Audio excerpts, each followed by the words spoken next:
Hey, I'm Stacy Miller. And I'm James Hogan, and this is the April 2025 edition of Western Wednesdays.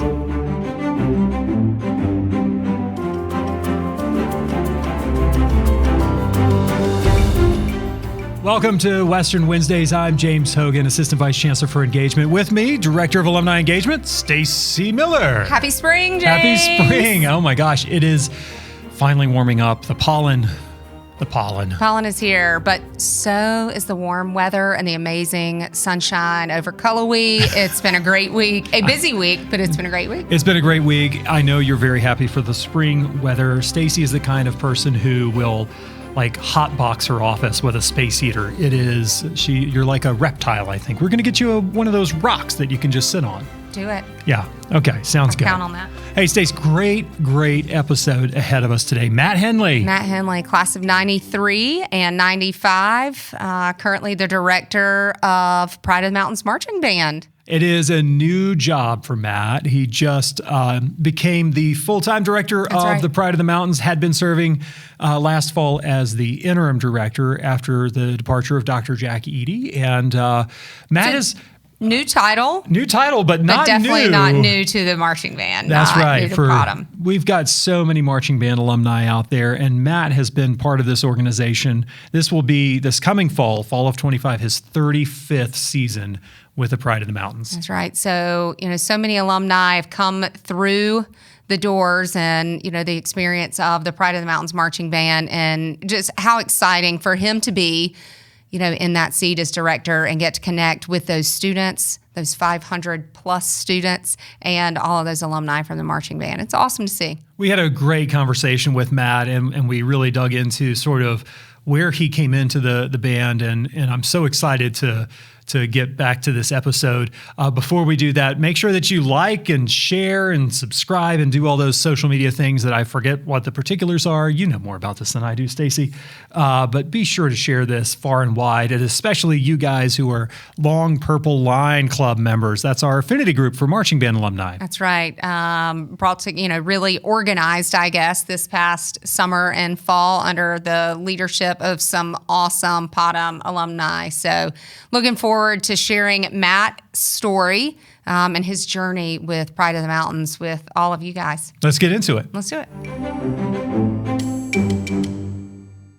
Matt Henley, welcome back to Western Wednesdays, a two-time guest of Western Wednesdays. I feel special. Thanks for having me. I know. Not everybody gets to come back, Matt. So I hear. You have to be on a special list to come back for a second round of. Actually, we're just glad that you picked up the phone after we called. So thank you for that. Right. You keep picking up the phone. That's right. However, in between, so we last talked to you in 2023. I think it was 2023, and 2 seasons ago. And since then, you are now director of Pride of the Mountains Marching Band. How does that feel? Oh, it's humbling and exciting, and it's a pinch me kind of thing. I just feel very, very honored. That's honestly how I feel. I'm excited. I love it. And you stepped into this role back last fall as interim director. Dr. Jack Eady, who was the leader of the program, stepped away to go to the University of Georgia. And so you came in and immediately had a very normal season. I think you had 4 or 5 weeks and then a hurricane. Yeah, and then that little thing happened, yeah. It was a crazy, crazy season. It started out really chaotic in the beginning because obviously I had to have 2 assistants that I had to replace, basically, and was able to attract 2 old friends of mine to agree to come in for the year and help me out, and they fit in perfectly. And both of them were Catamounts, so philosophically we were all aligned. And then, when band camp happened, my students were amazing. We started putting this production on the field that little did we know at the time was going to mean something a lot more later on in the season, higher ground. And it turns out, we have a hurricane, and there were some crazy things that happened during all that. I didn't see my students for 3 straight weeks, right in the heart of October, which is normally our biggest month, a crucial time. And then we come back and pull off kind of a musical miracle, I called it, so I couldn't be more proud of them. And there was a lot of good that came from the bad. I think our students learned a lot about community And they learned a lot about seeing past the walls of this university and getting involved and understanding the value of community. And honestly, I've also seen it from the other way. I've seen our community look at us a little bit differently after all that. So that's interesting too, because I wanted to ask you, although I was going to ask you about it later, but in the middle of that show, you put in a set where the band spells out WNC. Yes. How did that happen? When we went home for the flood, we had not learned our last piece of music, our last movement, if you will, our last part of the show. And during that time, I reached out to our drill designer, visual designer, Jamie Thompson, and I said, I need you to rewrite something. And he very willingly said, absolutely. I said, we've got to give some love to our community. And so that's why we did that. So when they came back, I had a little 2-day mini camp. We did about 16 hours of rehearsal in 2 days and put that thing on the field and tried to relearn what we already had done. And then we did our Tournament of Champions that Saturday. So that was Thursday, Friday, and then we performed it Saturday. Wow. And then the next weekend, we were in St. Louis performing it. So it happened that fast.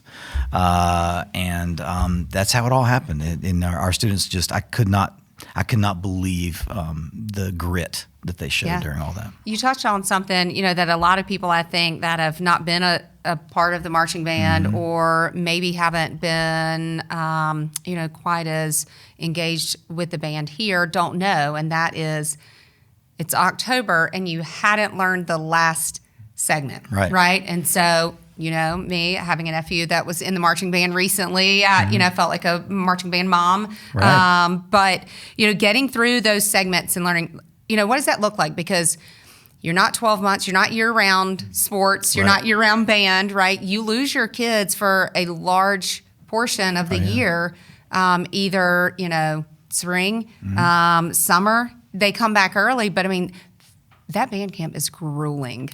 That is serious stuff. It's very difficult. So, talk a little bit about that for any of our guests who don't know what that looks like. Sure.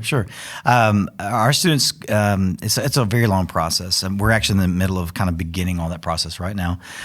We have an amazing student leadership team that I'm arguably more proud of than the shows that you see. I think we have 114 students on the student leadership team this year. 114? Wow. Yeah, we had 146 applicants. Every one of them had to sit down and do a professional interview, bring a resume, the whole thing.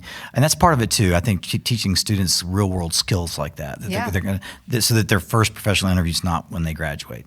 So they go through all that. We just picked that team. We're now having meetings weekly to teach our students how to teach. We are having leadership retreats, if you will, where we're talking about leadership styles and culture, which I'm a big believer in. And so, that's kind of what we're doing now. And of course, we've got commitments forms rolling in. A commitment form for a student right now is, I'm coming to Western, I want to be in the band, I'm committing to the process of auditioning. Every single student in the band has to audition, whether they're a senior or a freshman, doesn't matter. What keeps that accountability going. So they're doing that right now. And I'm just going to tell you right now, I've never seen the amount of commitment forms in my entire career, and the career's pretty long.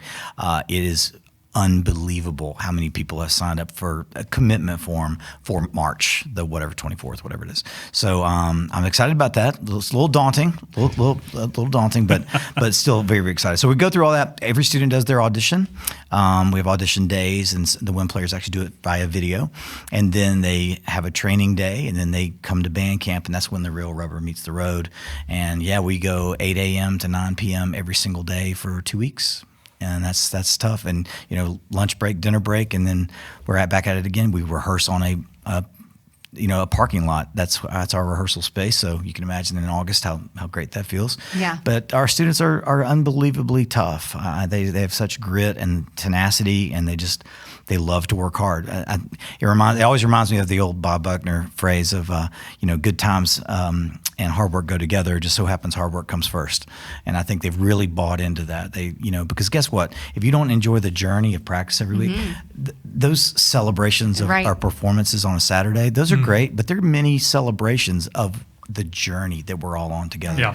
So you better enjoy the process. Yeah. It's a long process to get there. It is. I wanted to kind of throw back a little bit. You're about to start your 35th year with the band. It's insane. We were talking about that before we hit record, and You're a WC graduate, undergrad class of 93, and master's degree in 95. Yes. And you've been instructing and being part of this band for a long time.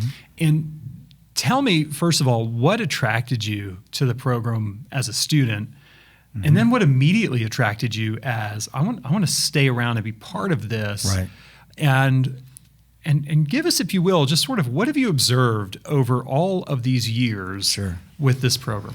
It is crazy to think about. I've always said that my life found me. It really did. I grew up in Waynesville, went to Tuscola High School, and was lucky enough to have an amazing high school band director who kind of was a dad when I didn't have one. And I fell in love with drums. I fell in love with band. I fell in love with the pageantry of it all. And it really gave me a home. It gave me a family and that I loved. And when I graduated high school, I had no idea what I wanted to do. I just knew I wanted to do something in music. Came from a not real, very wealthy family. Then was going to have to kind of figure out how to put myself through school. So Western was close enough to where I could commute. That is how I ended up coming here, and that was really the only reason. I didn't know much about the school even. I just knew I could come here, and they allowed me to commute so I could save that money because I was local. Right. I think I was only paying about $700 a semester, and working part time at Granny's Chicken Palace on the weekends to put gas in the car. It was just that's how it all started, and then and so that's how I ended up here. And then in 1991, the summer of 1991, I was teaching a local band camp to put money in my pocket, and a guy named Bob Buckner drove up there and said, "Matt, I just got offered the band job there to teach the marching band, but I'm not going to do it unless you'll teach the drum line." And I was like, okay. I knew Bob. I was friends with his son. Wow. He's a living legend, even at that time, very famous in the marching band community. And I said, sure. So I think he paid me a couple $100 for the semester to teach him. And then they offered me kind of a free master's degree if I'd stick around and keep doing it. And then once I graduated, I kind of was a professional percussionist living in Clyde, North Carolina. It's the weirdest thing ever. It was yes, makes zero sense. What was I thinking? But yeah, I was teaching in 5 schools every week, and Western was one of them in the fall. And then in spring, I kind of kept that stuff going. I was teaching private lessons. I was gigging on the weekends, playing drum set and timpani gigs on Sunday mornings at large churches. I was just doing whatever I had to do, writing music all summer long for high school programs. And that's kind of how I really cut my teeth as a teacher. And that was kind of late 90s. They offered me Bob and myself, I guess you could call it a half-time position in 98. And in 2001, we both went full-time for the first time, both of us at the same time. And then, and here I am now in this position. And it's been an incredible journey to really live the evolution of it. To be with Bob, thinking about what's the next crazy thing we can do, what's something a marching band hasn't done before. It's been super fun. As far as everybody's seen the evolution, but the truth of the matter is, when Bob came, he's like, we need a laboratory for music education students. You realize that a lot of people don't really think about this, but I'd say 98% of college bands do a new show every single week. Right. Okay. Yeah, like Ohio State, you see everybody, new show. Anybody you can think of, and that's their tradition. Okay. Yeah. And that's great. And but logic would tell you there's only so much you can do if you got a week to learn a show or 2 weeks to learn a show. So they're limited on the amount of sets of drill, the movement that they can do. They're limited on music, how difficult to memorize it, or do they memorize it? A lot of bands don't. They'll read it off it used to be their lyre, now it's their phone. That's their phone. That's not. But then they graduate. Our music education students, they graduate and they go teach high school band. Well, that's not what you do at all. Yeah. You're expected to do a competitive show, which is one show, and you add to it all year long. It's much more complex. Right, and drum corps is the same way. Oh, exactly the same way. Yeah. I mean, you think about it. You're putting that much time into 8 minutes of music or 10 minutes of music or whatever it is. So Bob said, we're going to do that. We're not going to be tied to a tradition. Or innovation is our tradition. That's what it's going to be. And that's what we did it. We went to the one show concept, and what we found is that it created a grade 13, 14, 15, 16 for a great high school band kid. Somebody that loves the competition element. It gives them a way more similar experience to what they're used to. And that's why I think the numbers grew. That's why I think we tend to hang on to students because they're excited about what they're doing. Yeah, I think that's what it's all about. Wow, that's pretty awesome. You talked about innovation. One thing that we were going to talk about is the growth and the progression of the band from the time you started to now, and some of the keys to that. You talked a little bit about innovation, but what are some of the keys that you would say played a part in that, in addition to that, or maybe even just be more specific what you mean there? Sure. Keeping in mind that the band in 1991 had 88 members. 88, okay. 18 of which were dancers, okay. All right. And there was no color guard, there was no front ensemble, there was no those elements of the band. And then it slowly obviously grew and migrated. But I think some of the keys to the success and the innovation that you're referring to is that we stumbled onto an idea, and that was because you got to think about it. We want to entertain our football crowd, our catamounts that come for the football games or whatever. We want to give them an entertainment experience that can't be matched. And so, what's going to do that? Well, to me, that's about recognizable melodies. If you hear a song and you know the melody, you recognize what the tune is, you're going to identify with that and you're going to enjoy yourself. But if I, as a band person, I've got all these hardcore band students of mine that just love to be challenged, then I can kind of do a drum corps-esque style where we're pushing tempos, very fast tempos. We're arranging it in a way that's challenging for them musically and visually, and that, so therefore that arrangement of whatever the pop tune might be, it's written in a way that's challenging them, but the audience is still, no matter if you're a hardcore band observer or aficionado, or you're just somebody that's there for the game, you're going to have a good time. You're going to recognize all this. So I think that's been key to the success a lot, of keeping everybody happy and enjoying themselves. And also, we were one of the first bands that I knew of at the time, at least, and I think it was 96, where we used electricity on the field. Really. we are the very first thing of electronics that we used was, we were like, well, we have this great saxophone player. Let's get a speaker and a microphone and mic him up and let everybody hear him. That was the first time I remember ever doing something like that, hearing something like that. And then, of course, we started stumbling onto, you know what, we need to keep looking into this electronics thing. And so that has become some of our bread and butter of pushing the envelope of what a band can do. What is something you're going to hear on a marching band field from us that you would not normally hear from a marching band on the field? So that's been a lot of the success too, I think. So a lot of electronics. Yeah. And it's funny. I still remember from my time in band, the first thing you did was you ran out and you plugged it up. Right. Like you literally had to find an outlet and plug the thing up. Oh yeah. And everything now is self-sufficient. You're running generators. So you've got all the electronic stuff out there. I know that you guys have iterated with some synthesized instruments.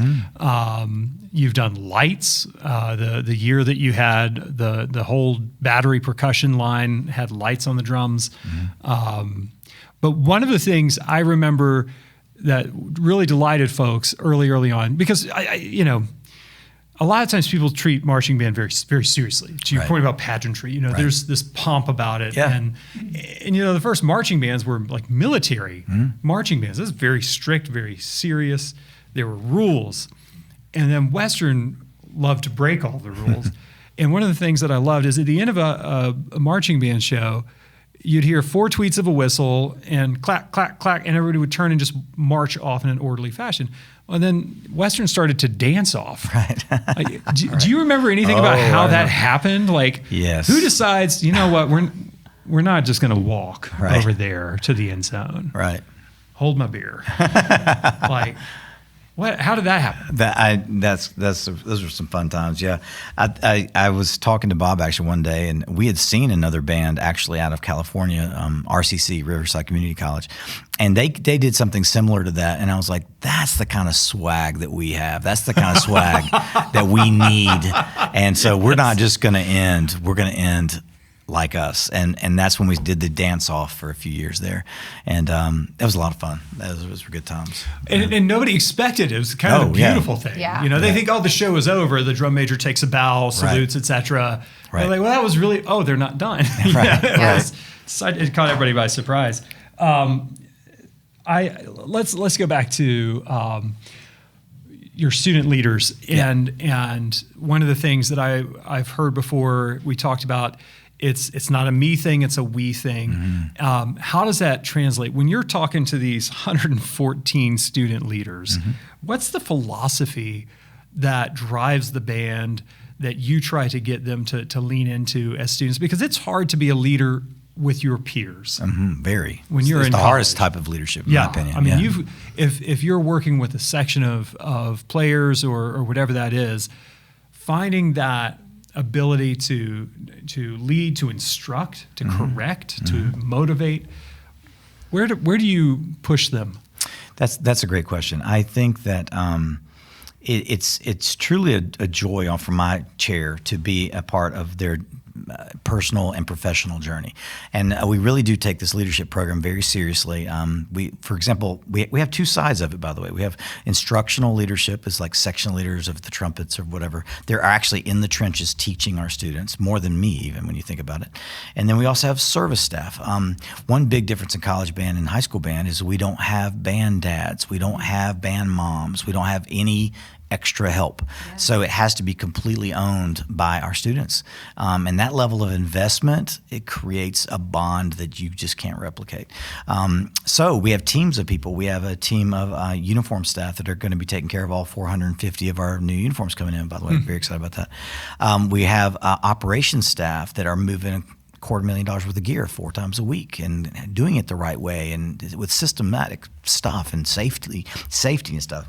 And then we have, you talk about the electronics in the band, we have a commercial music program here. So we have people that are in that program that are running the boards and hooking the sound up and, fixing the microphones and making it all happen. So there's multiple teams that are going on all while this is happening. And what I've discovered, and I've really given a lot of thought to lately, is that, it's difficult to get people to have intrinsic motivation. There's only 2 types of motivation in this world: is fear and desire. Okay, so you can try to teach through fear, through intimidation, or through, if you don't do this, this is going to happen to you. Or that's teaching through fear. But how do you get somebody to have intrinsic motivation to want to do the thing? And I've given a lot of thought to that, and I think I've come to the conclusion that it's all about connections. If a section leader makes a solid connection with the people in their section, those people in this section are going to want to come to practice. If they feel a connection with me, they're going to want to be there. If they make a connection on their service staff and lifting heavy things for us, and they enjoy being around those people, they're going to want to be there. And that's what I've really tried to foster is this level of connection across the band that has a really positive, engaging, welcoming culture. And that's what I think makes us tick behind the scenes. What do your students teach you? What do my students teach me? Yeah. They teach me that I am really just one of them. And what I mean by that is, okay, at the end of the day, somebody's got to make final decisions about things, and they got to organize things. I can do better math than that. But the truth of the matter is, I'm just one piece of the puzzle. It really is. You talk about the leadership triangle, and the directors at the top, and all. I have always viewed it as the opposite. That I'm here to support everybody else, and so I'm really just a part of the fabric of what's going on. And yes, I have a very specific role in that. But every one of my student leadership team has a specific role that they're expected to do and do well.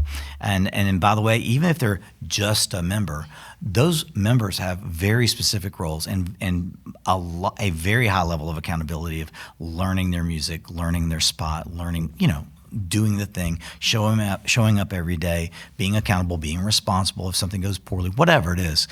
Everybody has got a part of this, and I'm just a part of it. That's what they've taught me.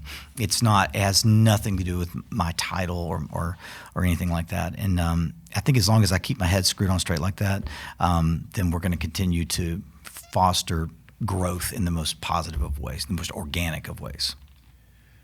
Do you need a bigger football field? Because you're talking about some of these numbers, and there's only 100 yards on that thing, and then there are goalposts and stands that sort of get in the way. Right.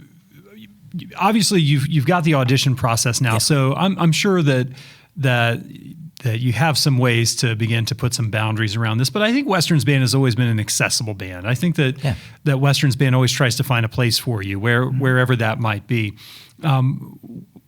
How do How do you make something with that many people on the field and make it make sense? Well, you're right. There's only so much real estate out there, right? And another big part is there's only so many instruments that we own. There's only so many uniforms. There are boundaries to this.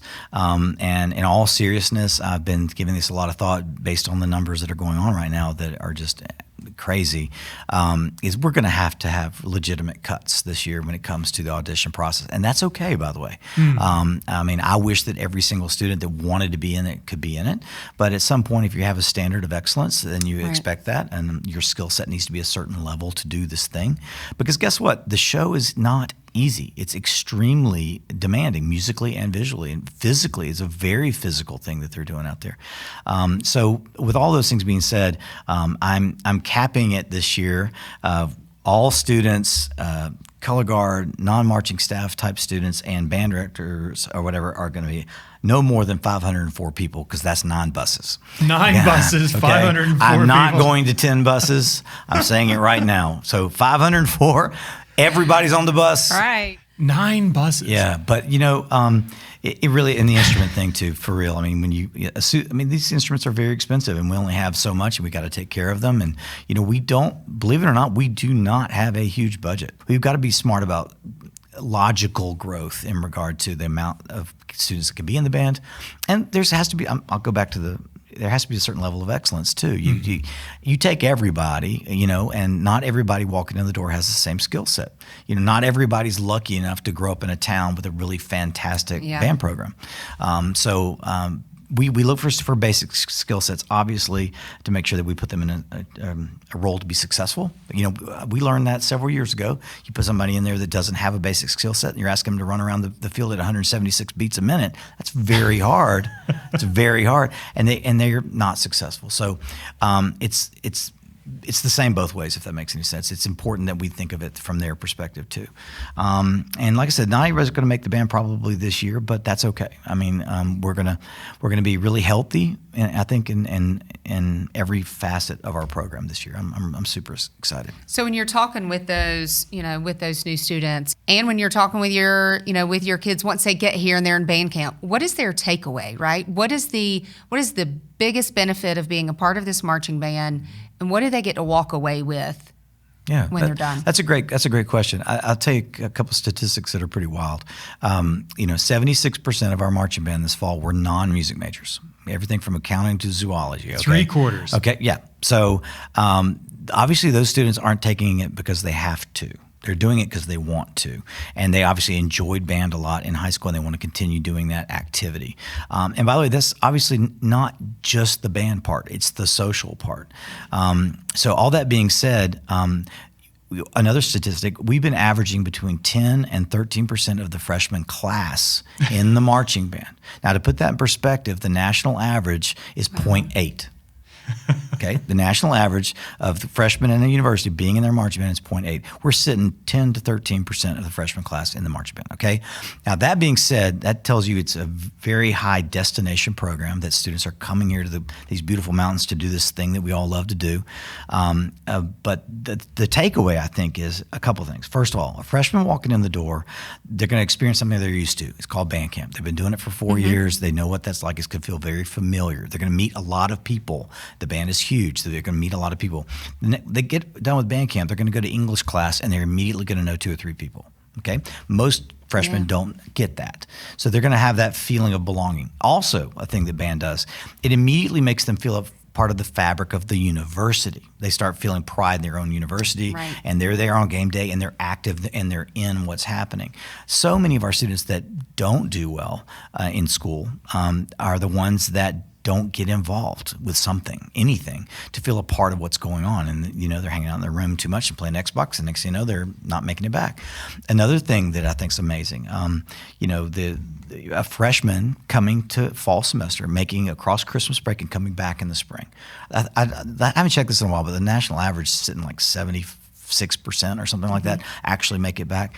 For the past 8 years, we've been averaging 98% in the marching band, a freshman coming back. That is such a huge deal. It's a huge deal. For so many reasons. Yeah, exactly. So I guess what that comes down to for me is that, it's been scientifically proven that the number one basic instinct of a human being is they want to feel a sense of belonging. It's the number one thing. So if we can foster that and make that happen for a student, whether they do 1 year of band or 4 years of band, they're going to probably be successful. They're probably going to stick around and have that stick-to-itiveness, that we all know we need to make it, Right. It's funny too, because like when you think like from a really dry, rational perspective, what on earth is Western doing with a marching band like this? Oh, exactly. Like, why it's do insane. This? Why would Makes you no do sense. this? And why would you do it here? Right. Like why do you put 9 buses on the road and 2 semi-trailers and box trucks and all this stuff? Why? And yet behind all of that, there are so many pieces of beyond the entertainment value, beyond the laboratory value, just the way you connect with people. I joke that band is really its own fraternity, but there are 3 Greek organizations. I think 3. Yeah. Just within the band, like there's like little subsets even within that, but that connectiveness, and I really appreciate that you talk about the connectiveness to the university. Yeah. Because first of all, Stacy and I do these new student send-offs every summer where we go around the state and Georgia and places and we welcome these new students and cheer them on as they're going to college. And one of the things we say is you're going to learn the words to the alma mater and you're going to learn the words to the fight song. We're going to teach them to you. Also, by the way, any band kids in here? It's like, yeah, okay, great. You're going to help me. So come up here because they all know the words, right? They're the ones we can absolutely count on. Absolutely. To know those kinds of things. And I think that creates a great bond with the institution. Absolutely. And, something we started, I'm going to say maybe about 12 years ago, maybe a couple more, I don't know, started a thing called the RPP, the Rookie Pride Program. And all of our freshmen check in on that Wednesday. We can have 4 classes on that Wednesday. And they're immediately put in what's called the RPP, the Rookie Pride Program, and we assign a mentor to every single freshman in the band, hopefully according to their major. So, so a junior or a senior in engineering is with a freshman engineering, and it's just somebody that we can connect them with immediately, somebody that can take them to coffee or lunch and Been there, done that. What are your connections with this? What do you think about this professor? Yeah. Whatever it is.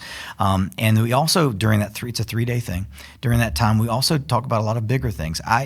The reason I first started it, and I was thinking about all the things that scared me to death when I went to college. And when I look back on it, it's almost embarrassing.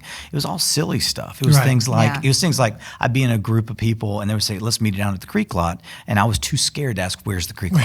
It was dumb stuff like that. So we during that 3 days, we do things like a scavenger hunt where we take them around campus and tell them the slang terms for things. We do team building things, games, et cetera. And we have a history thing where I take them through the history of the band. And so they feel that connectivity. We teach them the alma mater. We teach them the fight song. We teach them the traditions of the band. And so that when all of a sudden the vets show back up, they automatically feel a part of it. And they're part of the fabric of what's going on. So I keep using that analogy just because it really is. There's so many fibers within the whole, So, yeah, I think that's being a part of the university as a whole. Those are great things that contribute to making that sense of belonging happen. What's your favorite tradition? Gosh, you don't have to pick one. I guess there's some cool ones. I would say Showtime. I'll tell you the story about how that started. So if anybody's been to a show, the whole what time is it? Yeah. Hey band. Hey band, what time is it? And it's Showtime. That goes all the way back to 1998. We had a guy in the band. I'll just use his first name, Benji. And he came to us and said, and it was during all the Chicago Bulls run during that period of time. And those guys in the tunnel, there's a video of them where they would go, what time is it? Showtime. Whoo, and they would run out on the court. Okay. So everybody was a Bulls fan during that time. Yeah. Everybody was. And so he's like, can I do that? And so it started with, when we march on the field, Benji wanted to scream, hey, man, what time is it? And it was Showtime in the end zone, and then we march on the field. And it just stuck. It just stuck for all these years, and it's evolved and turned into this thing. And what I think is cool about it is how naturally that just began within the organization.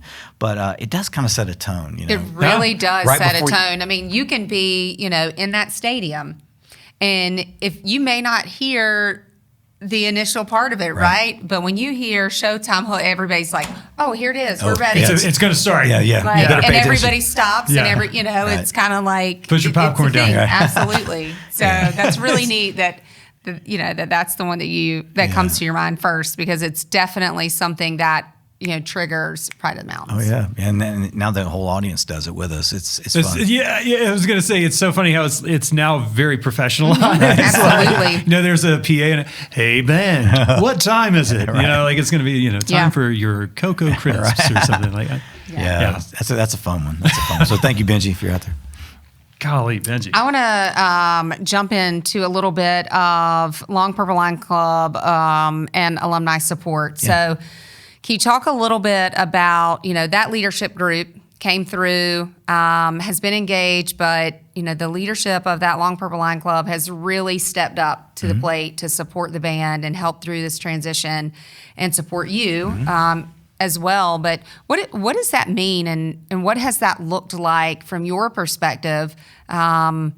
And what benefit do you feel like that is giving to the students here today? That's a great question. So, we obviously have a bunch of alumni out there through the years, all these years.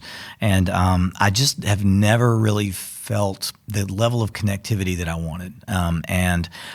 Because they matter a lot to me and to our organization. That history night session that I do with our students, we always talk about the shoulders of giants that we stand on today. That this band didn't just happen. I mean, we're talking thousands and thousands of hours put in sweat and tears and blood into this thing to make it something you would want to be a part of and attract great students and performers. So we are very appreciative of that. So I wanted some kind of vehicle to be able to connect with them, our current students with them, and vice versa. We had this idea to create an affinity group called the Long Purple Line Club. Have an incredible steering committee of 4 people that have jumped in and making this thing happen. It's been so cool to witness just creating some events where we can, show those people off, if you will, here, so our students get to know them. But also now we're getting ready to do this in the very near future. We're doing the Long Purple Line Club tour, where we're actually going to go to Winston-Salem next weekend and connect with the people in that area. We're going to Asheville and we're going to Charlotte. And the reason we chose those were we noticed that we're sort of the pockets of a lot of our these people that are part of this, which, by the way, I think we're pushing 900 people now part of this club, which is super cool. And we're going to continue to push this thing. And so it's not necessarily at this point about an ask, if you will, or monetary support. I mean, although we'll take it, trust me, we have many needs, but it's really more about connectivity that I was talking about earlier. We just really want them to know how appreciated they are by me and by everybody else, and how important they were to the evolution of our program. And our students want to know them. When I do that history thing, they get so excited. And when we do homecoming and they come on campus, and next thing you know, I got a trumpet player from 15 years ago standing at the trumpet sectional, and they're like, oh, you were in 19 whatever, and they bring them in. They do the same traditions that they did then, and within the sections, every section's got weird little traditions that they do. But it's that level of connectivity where everybody feels seen and feels heard and feels appreciated. And what a statement to the younger students, right, in the group, to see those people who still care. Yes, and huge. And it's like, this is a big deal, and they knew that coming in, right? I mean, Pride of the Mountains has a name for itself now. It's a thing. People know what it is. But when that freshman or even a sophomore, new student is standing there, and someone is there from the 90s, right? They're like, wow, they had the same experience that I'm having, and they still care enough about us to come back. And we talk about that a lot with alumni engagement. That that being our goal, that engagement and enhancing the experience of our students here. And and that group really has it going. Yeah, it's super cool. I've even seen some things like, I'm trying to think of a great example, like center snare drum captains through the years. A lot of them now know each other. The captain of the snare line, they know him from like many generations back. And so those little weird fraternities, interior little fraternities that are going on, it's super, super cool to watch. I think too, the experiences that you have on that field, it's just like with a team sport, right? If you've been on the field, you know what it's about. Whether it was a band that had 300 people in it or a band that had 500 people in it, if it plugged into the wall or it didn't, like you know what those experiences are, and it's everything changes and then nothing changes, right? Those experiences kind of transcend each generation of alumni. And if you've been there, you know what it's about, and you know what these kids have done to earn their spot and keep it and make it happen. Yeah, and not to mention the adrenaline rush of a performance. There's nothing like it. There's nothing like it. You cannot even describe it. You have to experience it. And I think that's another thing, the connectivity thing that they all have. They know what that feels like. Yeah, you guys have played a lot of places. Yeah. You've been done some big things. All over. What are some of the trips, or maybe the trip that you would say stands out to you as maybe being the most impactful? Oh gosh, I'm going to officially sidestep that question, but I will tell you, I will tell you, I think that, and I'll tell you why. I've done everything from about the smallest show you can think of to literally the largest stage in the world, overseas, West Coast, Macy's, whatever, Grand Nationals.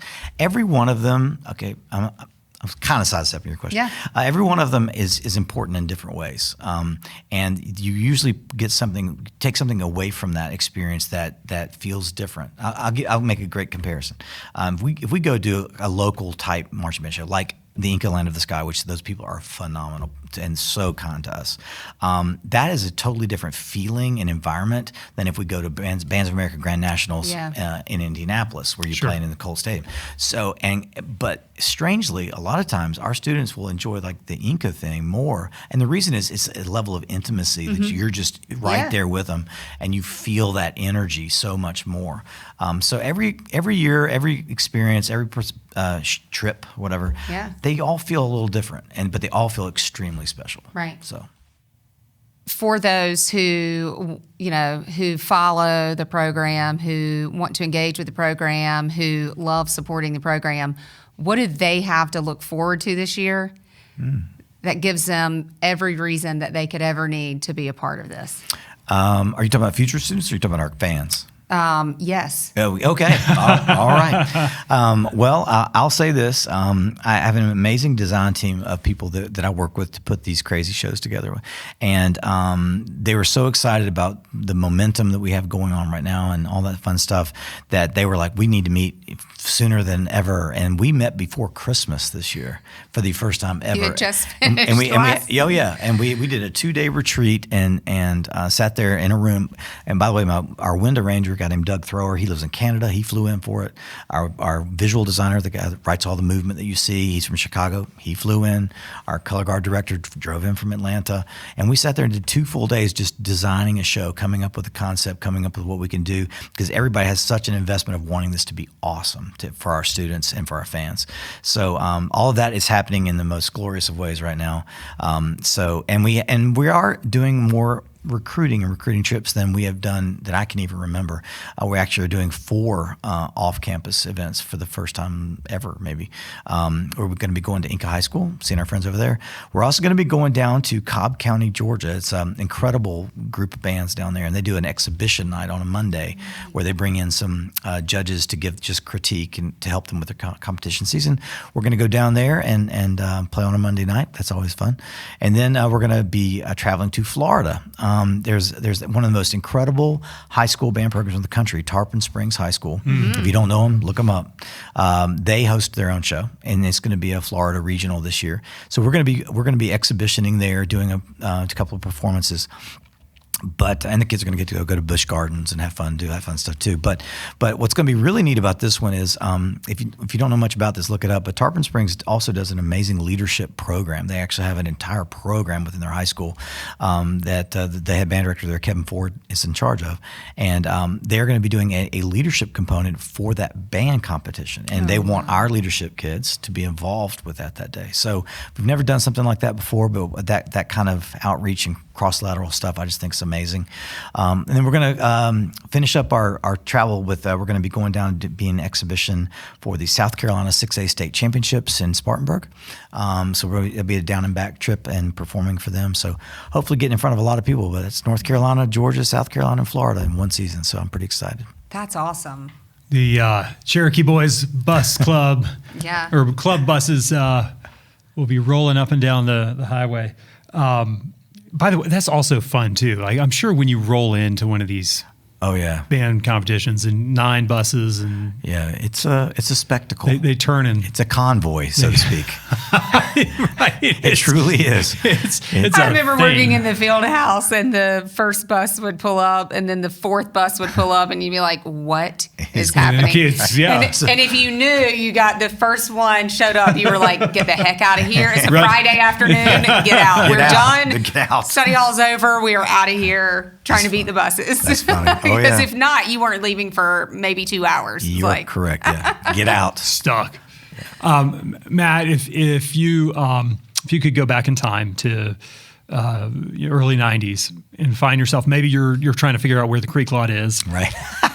And that guy, you could walk up to that guy who's hustling his way to pay tuition, and banging on the drums, and you could find that guy and put your arm around him. What would you tell yourself if you could go back and find yourself as a student here? I would tell him, don't be so scared. I would tell him that this is in a community of people that actually care about you. I discovered that pretty quickly when I was here. The professors, even the administrators, it's a special place. I mean, the class sizes were small enough where you felt like you're in a conversation, not just being talked to believe in myself and that other people would have my back, and would be lifelong friends to me. I didn't know that then, that these are experiences and friendships and connections that you're going to have for a lifetime, literally a lifetime, that are going to mean so much. And also to believe in myself. I think it took me a long time to realize that maybe I have a clue about what I'm doing, and I didn't have that belief in myself to lean into that and to just have the self-confidence to really go after things, So that's what I would tell myself, because this place has been amazing to me. It's literally a part of who I am. I bleed purple, so go Cats. That's right. Matt, I'm so grateful that you spent your career here, that you found your place, and that you keep finding new places too. And now that you're the point of this thing, thanks from an alumni perspective too, for everything that you and the Pride of the Mountains does to make Western the place it is, and to get our alumni so excited about it. Thank you. Well, thank you, James. And thanks for the time today. Absolutely. It's been an honor. Thank you. Absolutely.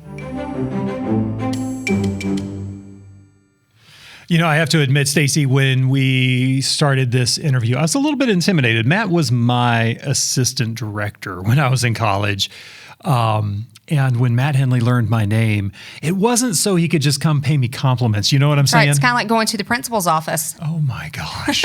It's terrifying, what a great, first of all, what a great guy. I'm so thrilled that Matt is in the position that he's in, because first of all, generations of alumni who know him, right. Generations of alumni who have been part of the marching band, and even those who haven't, even those who just have been in the stands at E.J. Whitmire Stadium, they know the show. They know the product on the field. It's Absolutely. So awesome. And, and to have someone who, we talked about this, right? How people think Matt's been around for a little bit, and, and he came later in the game, so to speak, but Matt has really been with this marching band since the beginning.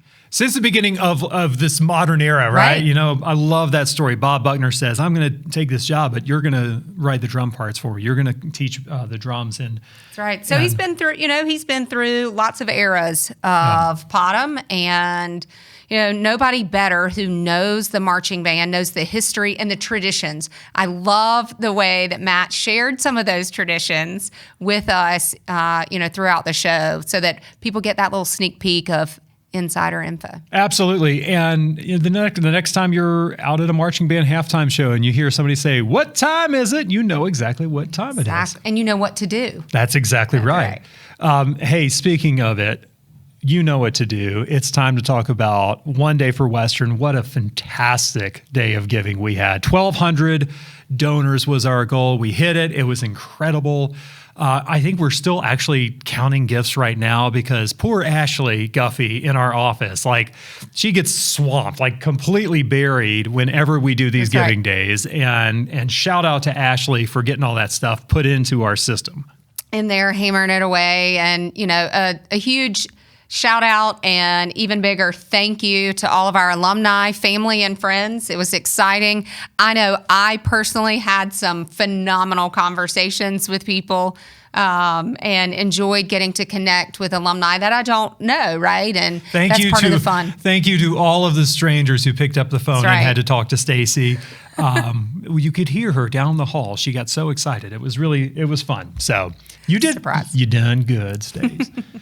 What are you doing? Like you're about to get in the car. We're getting ready to hop on the road. 'Tis the season, you know, spring brings out all of the energy here in alumni engagement. So next week, this weekend, I guess, when this is airing, April 4th and 5th, we'll be in the coastal Carolinas. We'll be in Wilmington on Friday, April 4th, Jacksonville on Saturday, April 5th. Looking forward to some Low Country boil. I know you're going to have this great seafood. That's right. Stace. We are. We're excited about that. And we've got lots of other things. We'll be in Lexington, North Carolina. We've got the soccer 50th reunion for the old timers coming up later this month. So be sure you check out alumni.wcu.edu for all of the events. I know we've talked about the Ballparks and Brews tour, James, but we're really excited about that. Well, and you have an update to that because I think the last time we talked about it, we were talking about going to Hendersonville. That's right. Unfortunately, we had to change that. Now you're looking at Spartanburg? Potentially. We haven't locked anything in yet, but stay tuned to that.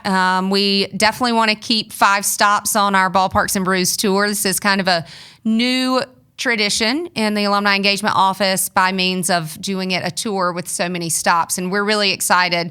It's such a fun way to get alumni together and, you know, show up in our purple and gold everywhere we are and just get together and network with each other. Another fun way to get alumni together is Alumni Weekend. And it's not too soon to register. It's not too soon to get on board for Alumni Weekend. July 25th through the 27th here in Cullowhee. You're going to do rafting. You're going to do all kinds of great stuff. You're going to have a great purple party again. That's right. We've got a weekend packed of activities. You know, we've got a kind of a trail for the adventurous alumni in the group. And then we're also going to do kind of a little more laid back option for those who are a little less adventurous and don't want to go rafting, but we're still going to have lots of fun regardless of which path you choose. Look, I took my mom rafting on the Tuckasegee. I think anybody can do it, although she did fall out. I haven't, probably didn't have to share that. But. I think that she has forgiven me. Mom, I'm sorry. Here we are trying to get people to go rafting. Don't worry, she fell out. It's okay. She's fine. It's great. She's great. Anyway, hey, listen, I want to encourage everybody again to be sure to make your gift to the Catamount Club before June 30th. I know we just did this with One Day for Western. Yeah. Later this spring, actually it'll be in June, so I guess that kind of counts as summer. Big groundbreaking for E.J. Whitmire Stadium. So many big things moving forward with Catamount Athletics. It's such an exciting time to be part of the Catamount Club, to be part of this family of student athletes and great coaches. And so I can't encourage folks enough to be part of the Catamount Club. That's right. It's been a really long time since we have seen renovations and improvements to E.J. Whitmire. So I'm super excited about that. And it's a phenomenal time to be a part of all of that and see all of that happen and be a part of making it happen, which I think is most important. Well, you've done it again. You spent another episode with us here on Western Wednesdays. Be sure again to like, share, subscribe, send it via Morse code or carrier pigeon. Sounds good. Yeah. Thanks to Sam Wallace, our producer. Thanks to everybody involved with Western Wednesdays. And we'll see you again on the next episode. Till then, go Cats.